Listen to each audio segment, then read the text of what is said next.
Ons loer vandag weer in hier by Olympus 24 uur dierehospitaal en spesialis verwysingspraktyk. En vandag fokus ons op kruisligamentbeserings en ek gesels met die spesialis chirurg Dr. Hermien. Dr. Hermien, dankie dat ons weer hier kan wees. Groot plesier. Dankie dat jy my. So wat presies behels kruisligamentbeserings en waarom is dit so 'n groot probleem? So as ek kyk na kruisligamente in honde, dit is die belangrikste ligamente wat honde se knieë stabiliseer. En net soos in rugby-spelers, Suid-Afrikaners is baie lief vir rugby, as jy hoor van 'n ACL-besering, dit is presies dieselfde ding. In honde, die kraniale kruisligament is 'n ligament wat baie seer kry en een van die algemeenste probleme wat ek as 'n ortopediese chirurg sien in honde. Goed, so is daar miskien spesifieke tekens waarvoor eienaars op die uitkyk moet wees? Waarvoor eienaars op die uitkyk kan wees, is dat 'n hond of skielik nie gewig kan dra op die been nie, of dit kan oor tyd gebeur wat hulle al hoe minder en minder gewig op 'n been sal dra. Hulle sal miskien nie meer wil op banke spring of in die kar wil spring nie. Honde sal sit en die been wat geaffekteer is uitstrek en minder aktief raak, meer gewig optel, alhoewel eienaars nie meer kos gee nie. As 'n mens hierdie tekens sien, dink ek is dit baie belangrik om so vinnig as moontlik by 'n veearts uit te kom om die probleem te probeer oplos. En hoekom gebeur dit? Is dit gewoonlik as gevolg van 'n besering? So hier is die interessante ding, in mense gebeur dit baie dikwels as gevolg van trauma, gewoonlik met sokker of rugby beserings. In honde is dit meer geneig om te wees dat die ligament met tyd verswak as gevolg van genetika, liggaamsbou en ouderdom. Die meeste van die rasse wat ek sien is of baie groot honde soos Labrador Retrievers, Rottweilers of baie klein honde wat ander knieprobleme saam met kruisligamentprobleme het, maar in werklikheid kan dit met enige hond gebeur. En het alle honde met kruisligamentbeserings chirurgie nodig? In sommige honde, veral kleiner honde, kan 'n mens met konservatiewe behandeling probeer die probleem verbeter, maar dit is definitief nie aanbeveel nie. As 'n mens die probleem nie chirurgies aanspreek nie, kan jy verwag dat die knie osteoartritis gaan ontwikkel en dit gaan lei tot langtermynpyn. So wat behels die chirurgie en watter soort operasies kan oorweeg word? Daar's een tegniek wat uitstaan en dit is 'n TPLO. Om dit eenvoudig te hou, in hierdie operasie verander ons die hoeke van die knie sodat die kruisligament nie meer nodig is nie. En hierdie operasie is baie gewild oor die hoë sukses wat 'n mens kry met hom.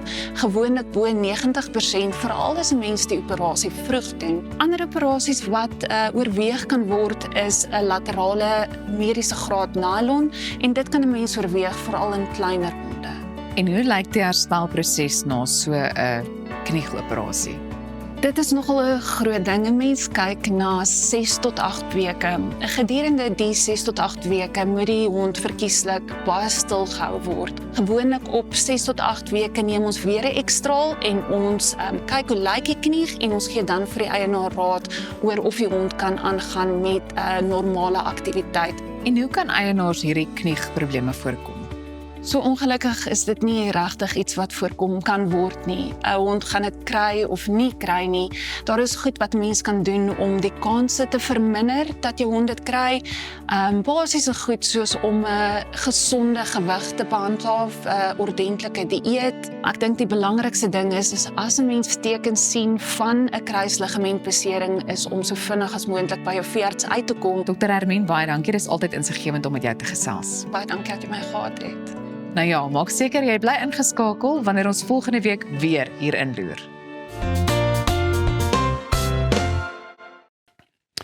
Vandag gesels ons met die maatskappy wat 'n baie tradisionele manier van voertuigbesit uitdaag en 'n vars toeganklike benadering tot hoe mense op die pad kom bied. Willie Jooste, hoofuitvoerende beampte van Drive, kuier by ons om meer oor hulle unieke model en ook hulle betrokkenheid by skole reg oor die land te kom vertel. Willie, lekker om jou weer hier by ons te hê. Goeiemôre. Absoluut. Dankie Pieter.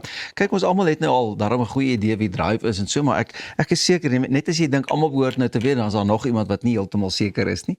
Net so vinnig en kort, wat doen julle en hoe doen julle dit om makliker mobiliteit aan mense te verskaf?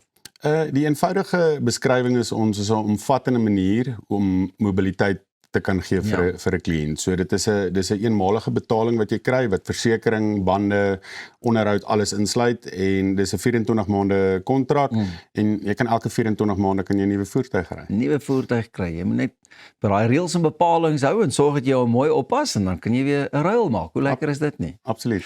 Hoorie, en julle platforms waar julle oral adverteer al, ek sien julle oral. Dankie, ja, ons het nou 1 April het ons Weskaap oopgemaak. Baie geluk. Dankie. En maar ons groot doelwit is maar eintlik op sosiale media, op al jou meta goed soos Facebook en Instagram. Ons het goeie beplanning rondom ons Google strategie en dit gee vir ons die geleentheid om die regte kliënte wat ons in ons ekosisteem wil hê na toe te bemark. Ons het so 6 maande terug en dit is eintlik waaroor ek baie opgewonde is om betrokke te raak by skole. Vertel vir my So die skole ding, ek dink as ek enige 'n klein firma of 'n firma kan aanmoedig is om daar betrokke te raak en die blote rede vir dit is as jy by 'n skool betrokke is dan gee jy terug vir die skool. Dit is nie ek betaal net vir 'n Google of 'n Facebook of so om iets te kry nie. Dit is iets wat jy teruggee.